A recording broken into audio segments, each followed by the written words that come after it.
for a little bit and went into be checked for a concussion, but everything worked out there. He was cleared. So, listen, my hat goes off to the fans for all the support they gave us throughout the season. Easily could have not shown up by some of the performances, but they did a great job, and we appreciate that. Optimistic for the future going forward here. Brett's got the controls from here with the draft, and he and his guys will do a great job there in the draft and as we work through free agency. So, and it was great to get the young guys some play time. If there's a positive to take out of this whole thing, I would tell you that's probably the biggest positive there. Other than that, there were some nice accomplishments. Kelce's 13,000 yards obviously was a major accomplishment there. And then to watch the veterans, Chris Jones come in with a sack, Bolton have all the tackles that he had. Some of these guys, Kelce he played the entire game really, as did the other guys. So Bucker getting back on track there and having a few field goals. So that, again, those are all positive things that you can take out. And then seeing some of our young guys step up and make some plays throughout the game. So anyways, with that, time's yours. Andy, with the young guys in particular, Burchard seemed to have some burst. What do you evaluate him? Yeah, so I thought he did a nice job for us. I liked the way he caught the ball for the most part and ran the ball. It was good to get him in the backfield running from the different spots, offset and from under center, dot runs. So it was positive things. He'll get stronger this offseason, so that's the biggest thing right now. And with the quarterbacks, obviously you went to Shane. What did you see in him, and what did you see overall with Chris? Yeah, we told both guys to be ready to go. Opportunity to play for both of them. So I thought they both did some good things. There's some things that they can take from it and work on. But there's nothing like live experience in a game, and they both got some. So they can utilize that down the road. And with Travis, I know you'll figure it's going to be a process, but you've been through it before with him in the past. Are you going to encourage him to take some time, and how are you going to do that? We'll just see where it goes. We really haven't gone through that, so we'll see where it all goes from here. Yeah. And considering expectations and how the season went for you personally, the challenges to get through the season, can you sort of summarize for you the success that you've had during your career, what this season or what you endured in terms of mentally to get through? Yeah, sure. Nobody wants a season like this. I mean, that's not what we strive for and work hard for. But there are obstacles that come into play, and you've got to work through those. And there's a learning curve here that you can set with some of the experiences we had for all of us, and then never do it again, right? So that's make a commitment to that as coaches, starting with me and the players, coaches included. Yeah. Andy, you mentioned being optimistic right away. What are the things you think of that make you say that right away?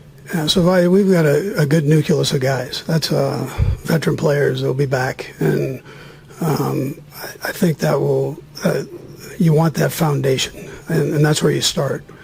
And then you give Brett, an opportunity to have the draft picks that he has and picking where he's picking.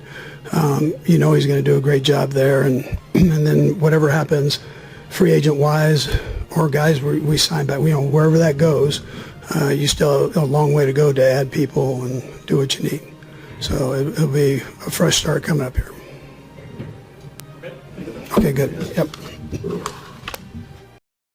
On a brisk January evening under the bright lights of Allegiant Stadium, time slowed for a heartbeat as Travis Kelce snatched a 5-yard pass and etched his name onto a list so exclusive that only 2 other tight ends in NFL history have ever seen their names there.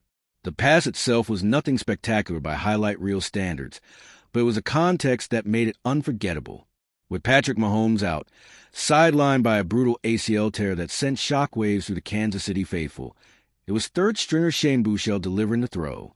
In that split second, as Kelce clutched the ball for his 179th catch of the season and propelled himself beyond 13,000 career receiving yards, the gravity of the moment wasn't lost on anyone. Patrick Mahomes, ever the leader even when forced into the shadows of recovery, took to social media with a post that needed no elaborate caption, 13K and the flex biceps emoji. It was a digital fist bump, a message of pride and respect sent from a hospital bed to the battlefield. The internet exploded, not just with congratulations, but with please, do not let him retire. Fans, teammates, and analysts all recognized the undertones of the night.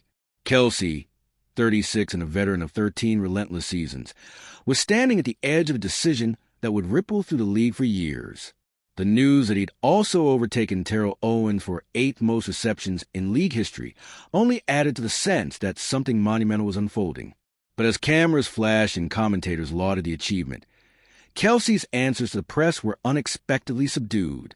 He spoke not of records or legacy, but of family, friends, and the need to wait until the right time to decide whether the season would be his last.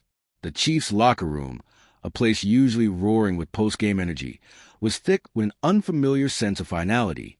Chris Jones, a cornerstone of Kansas City's defense and Kelce's close friend, could barely hide his concern. He spoke to the media as if he were making a personal appeal to Kelce, asking for just one more year, one more run at glory. In a league where careers are measured in fleeting moments, and every season could be a player's last, Jones' words captured a sentiment that was echoing through the halls of Arrowhead Stadium and beyond. Kelce's story is more than just statistics and highlight catches. For a decade, he has been the pulse of Kansas City's offense, the lifeline for Mahomes, and the nightmare of defensive coordinators around the league. He's weathered injuries, changes in coaching, and the immense pressure that comes with being the focal point of a dynasty.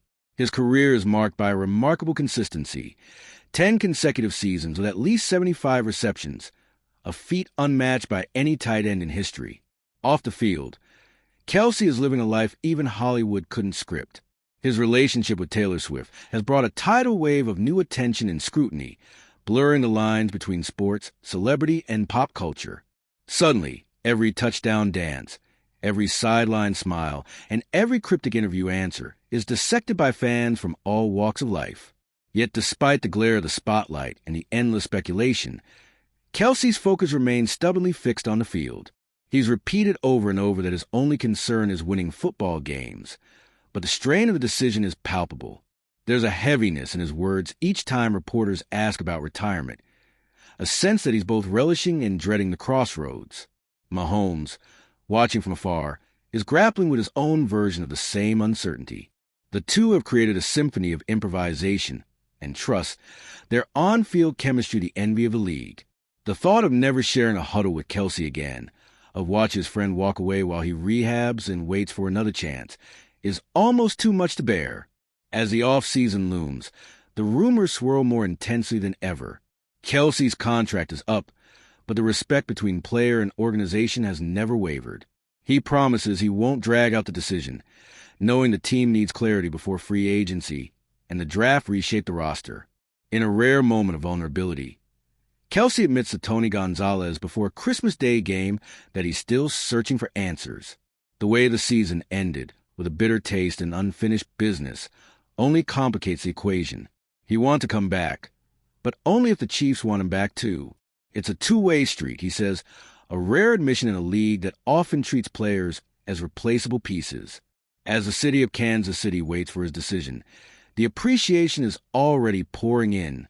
Fans call him the greatest. Teammates describe him as a brother, and even rivals tip their hats to a career that has changed the position forever. Kelce is aware of the stakes, the legacy, and the weight of every word he says in these final weeks. For now, the world waits, holding its breath, hoping for one more season, one more chapter, one more chance to watch a legend at work before the final whistle blows.